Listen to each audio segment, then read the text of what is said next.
लेकिन आपने इरादतन मारने की नजरिए से दीवार की ओट लेके निशाना लगा के उसके सीने और उसके खोपड़ी पर गोली मारी है। सवाल उठता है, क्या ये गोली अगर चेस्ट के नीचे पेट पे लगती तो राम गोपाल मिश्रा मरता?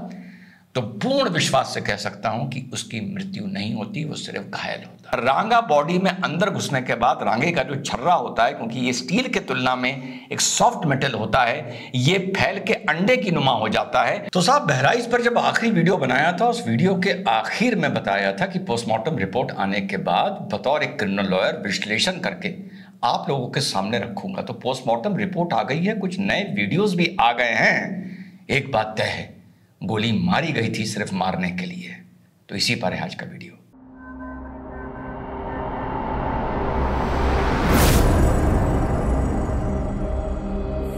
हेलो, नमस्कार, सत श्री अकाल, अस्सलाम वालेकुम। कैसे हैं जनाब? पोस्टमार्टम रिपोर्ट पर बाद में आते हैं। सरफराज तालिब उर्फ तलीम, दो लोग जिनके पैरों में गोली लगी है, नेपाल भाग रहे थे, पकड़ लिए गए हैं। फ्राइडे का दिन खैरियत से गुजर गया, बहुत अच्छी बात है। और बुलडोजर मोहल्ले में आकर खड़े हो गए हैं अब्दुल हामिद के मकान के आगे। जब सुप्रीम कोर्ट ने यह आदेश किया था कि अपराधी के घर बुलडोजर से नहीं गिराए जाएंगे, तो मुझे बहुत से लोग सम्मान से ये पूछ रहे थे कि रिजवान भाई ये क्या आदेश है, और बहुत से लोग खुश होकर और गाली देके पूछ रहे थे कि अब बता।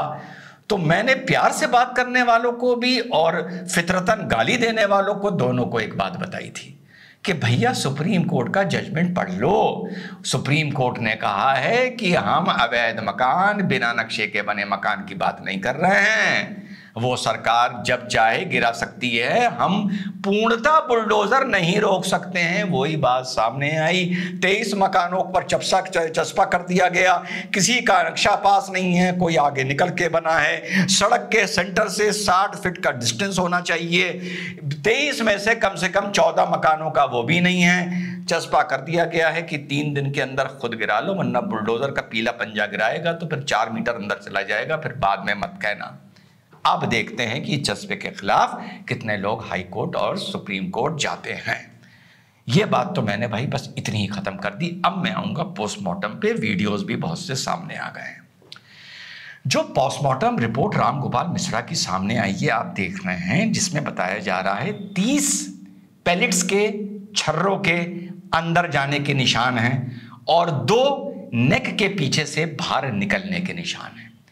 ये जो आप ग्राफ देख रहे हैं, मैंने उस वीडियो में भी आप लोगों को बताया था, जो ये सिंगल बैरल गन यूज हुई है, इसका जो कार्ट्रिज यूज होता है, वो लाल वाला कार्ट्रिज फायर के बाद बंदूक में यानी नाली में ही रह जाता है। आगे का इसका जो कागज या प्लास्टिक फटता है, और जो अंदर छर्रे होते हैं, पैलेट्स होते हैं, ये 2 तरीके के होते हैं। एक स्टील के होते हैं, एक लेड रांगे के होते हैं। ये निकल के जाते हैं और जैसे जैसे ये दूर जाते होते हैं, वैसे वैसे इनका जो पैटर्न और ग्राफ होता है, ये हवा में फैलते रहते हैं।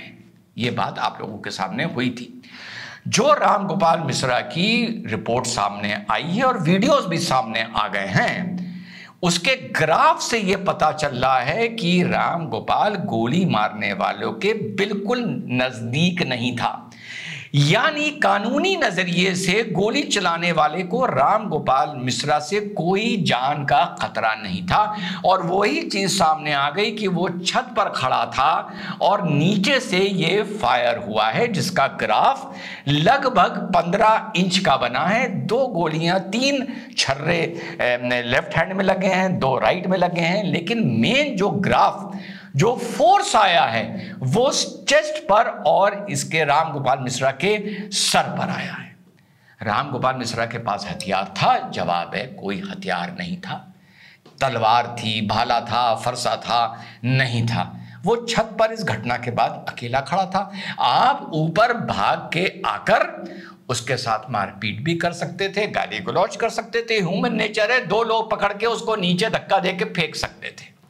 लेकिन आपने इरादतन मारने की नजरिए से दीवार की ओट लेके निशाना लगा के उसके सीने और उसके खोपड़ी पर गोली मारी है।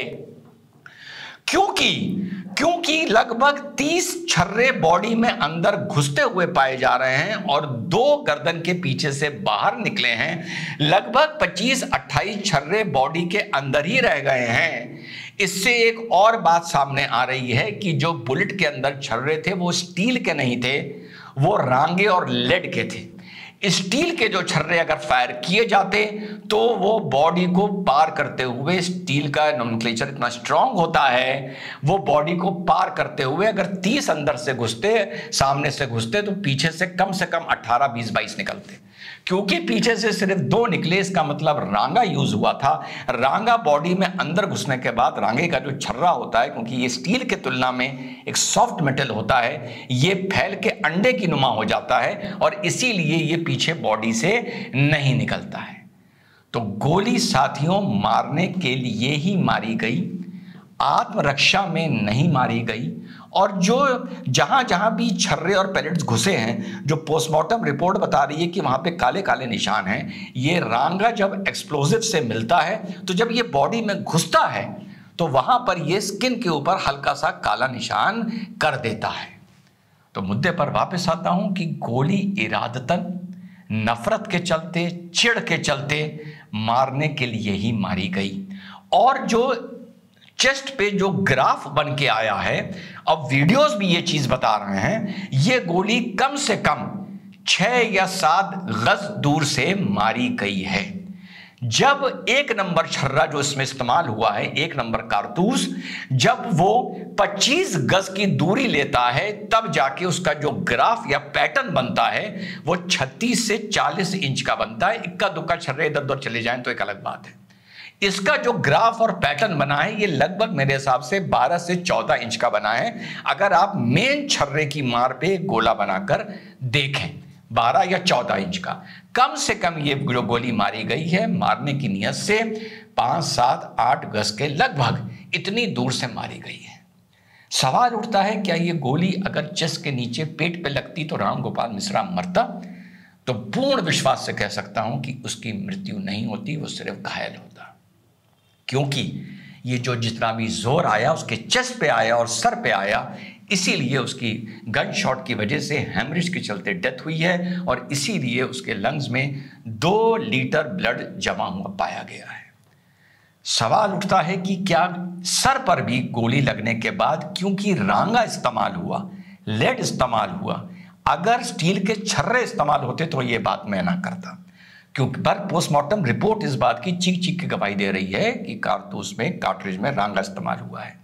क्या 5-7 गज से 8 गज से गोली लगने पर सीने पे और सर पर क्या राम गोपाल मिश्रा की डेथ होती उसी वक्त तत्काल? तो यहां पर भी जवाब है कि ना होती। 2 कारण हैं। या तो राम गोपाल मिश्रा को जो एड मिली, मेडिकल एड मिली, जाहिर सी बात है वो बहुत देर से मिली, और दूसरा ये है कि फायर होने के बाद भी क्या उसको मारा गया है, यानी गिरने के बाद भी क्या उसको मारा गया है। ये बहुत महत्वपूर्ण है, क्योंकि जब मैंने फोटो देखी थी उस फोटो में चेहरे पर स्वेलिंग थी, और इस तरह की इंजरी से जो गनशॉट से हुई है वो चीज कहीं भी आपके स्वेलिंग नहीं करती है कम से कम। तो आगे चलकर ये लोगों ने जो हरकत की है सिर्फ घृणा और नफरत में की है, मारने की नियत से की है, बचाव में नहीं की है। कानूनी नजरिए से मुझे आगे जाकर इनका बचना किसी भी बहाने से, आदमी ऊपर खड़ा था, आप ऊपर चढ़ते, मारपीट कर जाती, गाली गलौज होती, आप उठा के नीचे फेंक देते, कोई बात नहीं थी। किसी भी कैटेगरी से ये सेल्फ डिफेंस में नहीं आता है। पूर्ण तरीके से ये सिर्फ हत्या और हत्या में आता है, इरादतन हत्या में आता है, और उस आदमी की हत्या में आता है जो आपके लिए किसी भी तरीके से एक फरसा या भाला या डंडा भी जिसके हाथ में नहीं था, किसी भी तरीके से आपके लिए खतरा नहीं था, और ना आपकी तरफ वो चार्ज कर रहा था, और ना ये कि छत पर 12 लोग चढ़ गए थे, नीचे सिर्फ 2 थे, तो घबराहट में उन्होंने गोली चला दी। नीचे 12 थे, ऊपर सिर्फ 1 था। सख्त से सख्त कार्रवाई होनी चाहिए, और आने वाले भविष्य में पुलिस को भी देख के चलना चाहिए कि इस तरह की हरकतें ना हो। मैं बार बार वीडियोस में बोलता हूं। कुल मिलाकर राम गोपाल मिश्रा को अब बिल्कुल स्पष्ट है कि सेल्फ डिफेंस में नहीं मारा गया, क्रोध, नफरत, में मारा गया और मारने के इरादे से ही उसके सीने और उसके सर पर निशाना लेके गोली मारी गई। कहीं ये बंदा अगर पेट पे भी निशाना मारता और इतने छर्रे पेट पे भी लगते तो राम गोपाल मिश्रा की हैमरेज से डेथ ना होती, इंजरी होती, वो एक अलग बात है। कानूनी नज़रिए से ये लोग मेरे हिसाब से जिन्होंने गोली मारी है बख्शे नहीं जाएंगे। जय हिंद, वंदे मातरम, खुदा हाफिज।